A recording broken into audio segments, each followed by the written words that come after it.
दो प्रकार के जीव होते हैं।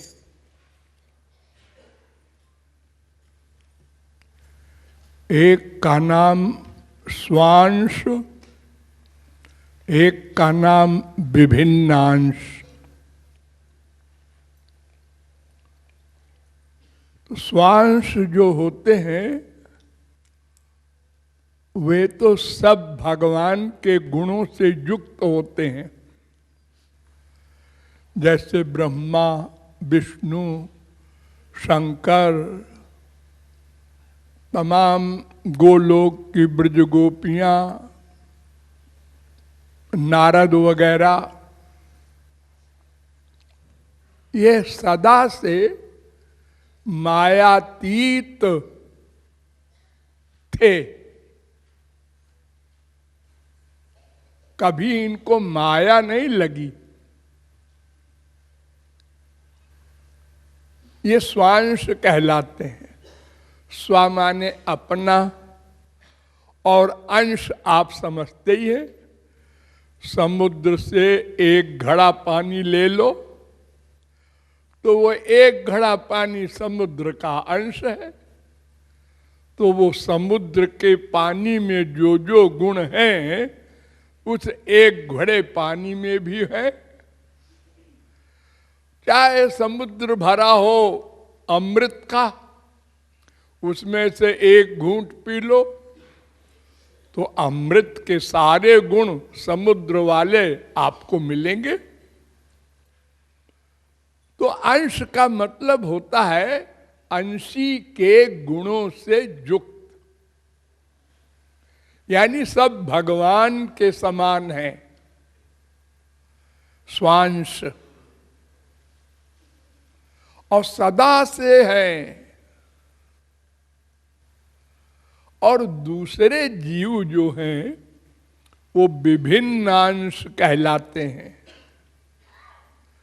विभिन्न माने अलग हैं, वे भी अंश। तो फिर विभिन्नांश क्यों कहते हैं आप उसको? जब भगवान के ही अंश हैं तो विभिन्नांश इसलिए कहते हैं कि वो सदा से भगवान से विमुख रहे। विमुख माने उल्टे।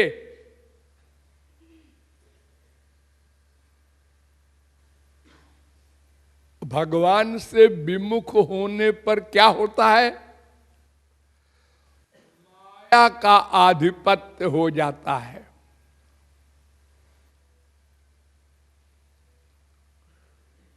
तो माया के आधिपत्य होने से क्या होता है? अपने स्वरूप को भूल जाता है। मैं भगवान का अंश हूं, भगवान ही मेरे सब कुछ है, ये भूल गया और अपने को शरीर मानने लगा और शरीर के रिश्तेदारों को अपना मानने लगा और उनमें अटैचमेंट कर लिया और भगवान से विमुख हो गया। जब विमुख होता है कोई तो माया के अंडर में आ जाता है, और जब माया के अंडर में हो जाता है तो फिर पाप करता है। अज्ञान हावी हो गया ना। और जब पाप करता है तो कर्म का बंधन हो जाता है, और जब बंधन हो जाता है तो वो बार बार जन्म लेता है। तो उसका इलाज क्या है? वो विमुखता का उल्टा सन्मुखता, भगवान के सन्मुख हो जाए तो ये ज्ञान चला जाए कि मैं शरीर हूं। फिर ये ज्ञान हो जाए मैं आत्मा हूं, और आत्मा का रिश्तेदार संसार में कोई नहीं हो सकता। जैसे समुद्र की तरंग, तमाम तरंगे उठती रहती हैं समुद्र में, लेकिन उसका नित्य संबंध समुद्र से है। एक तरंग दूसरी तरंग से मिली, और एक तरंग थोड़ी देर रही, एक तरंग बीच में ही समाप्त हो गई। तो ये तरंग तरंग का संबंध अनित्य है। जीव जीव का संबंध, ये जो माँ बाप बेटा स्त्री पति आदि का रिश्ता है, ये सब नश्वर है।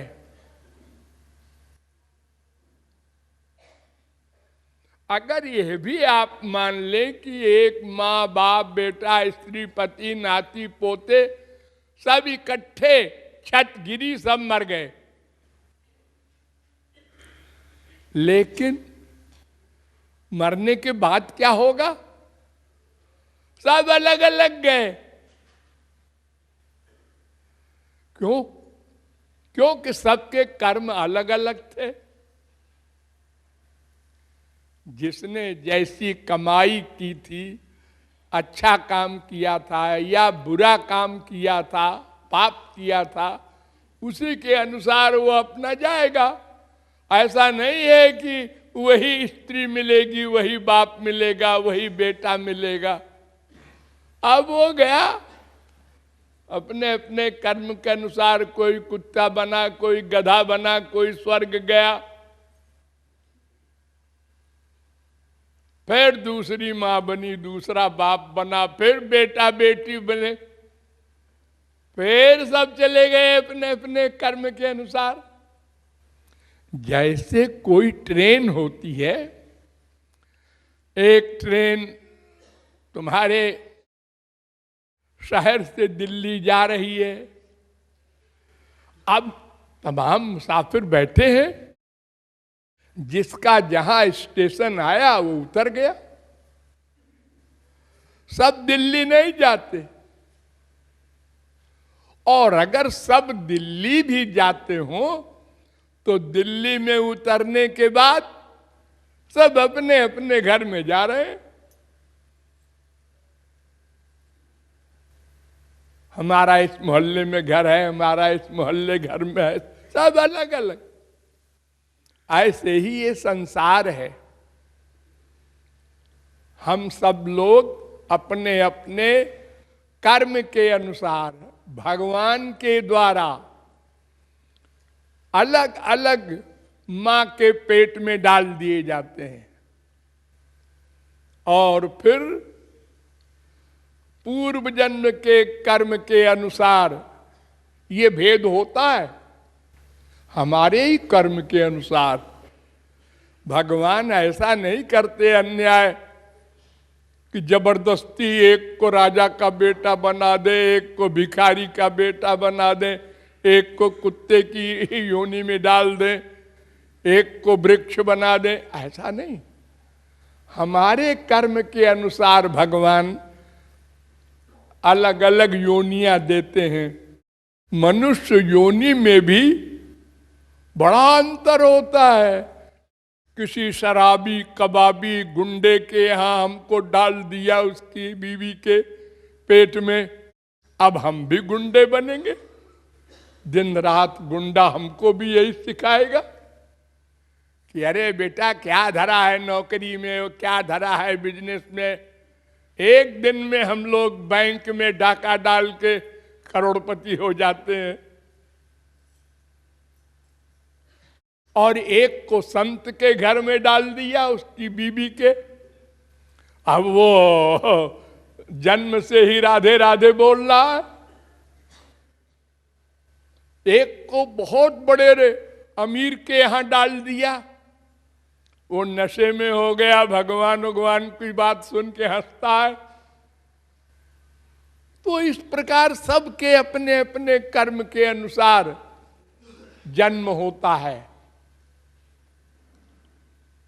लेकिन जब वो सन्मुख हो जाता है भगवान के, तो फिर माया भागी। माया भागी तो माया के परिवार वाले साहब बिस्तर बांध बांध के भागे, काम क्रोध लोभ मोह सब इकट्ठे ऐसे भागे जैसे प्रकाश होते ही अंधकार भागता है। किधर से भागे किसी ने देखा ही नहीं।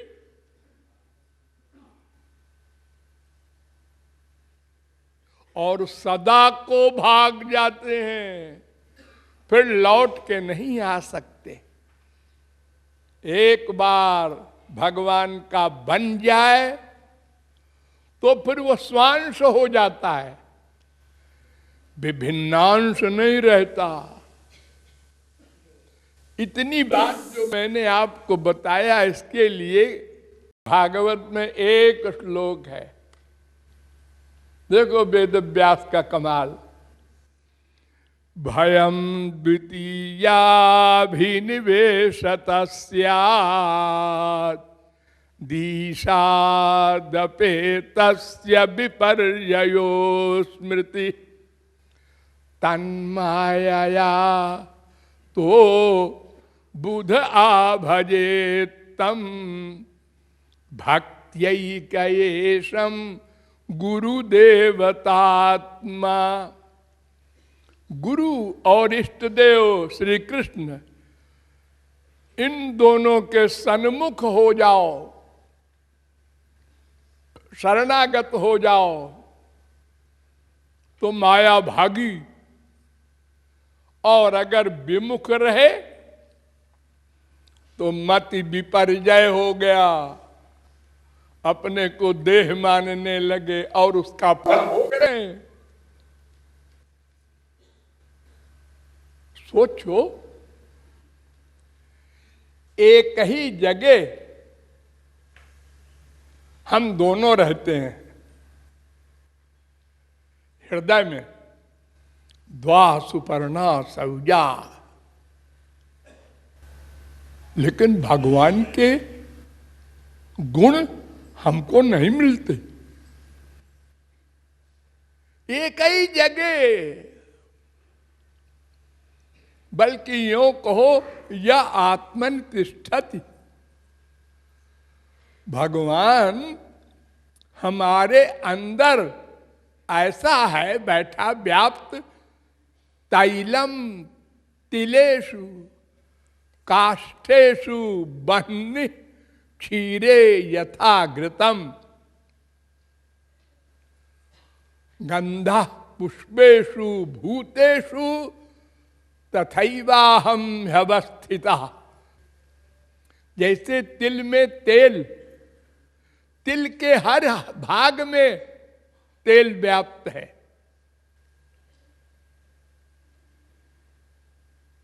जैसे लकड़ी में आग,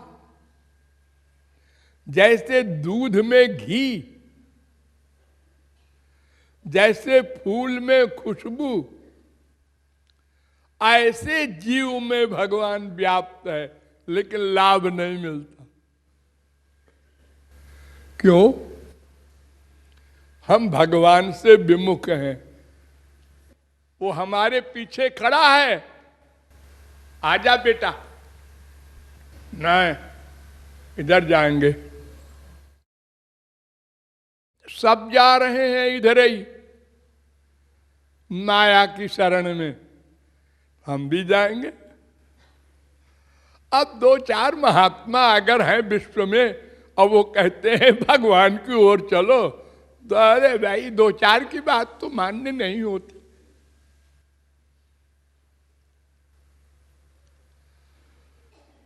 ये भूल हमने कर रखा है। कब से? सदा से। आप ये न सोचिएगा कि एक दिन विमुख हुए कैसे। लोग ये तर्क करते हैं, भोले भाले लोग, कि आखिर ये माया लगी भगवान के विमुख होने के कारण, तो भगवान के विमुख हुए क्यों? एक दिन हुए नहीं, सदा से विमुख हैं, सदा से माया लगी है। लेकिन अगर एक बार सन्मुख हो जाए, 100% शरणागत हो जाए और माया भाग जाए, तो सदा को भागेगी, फिर नहीं आएगी। समझ गए ना आप लोग? हाँ।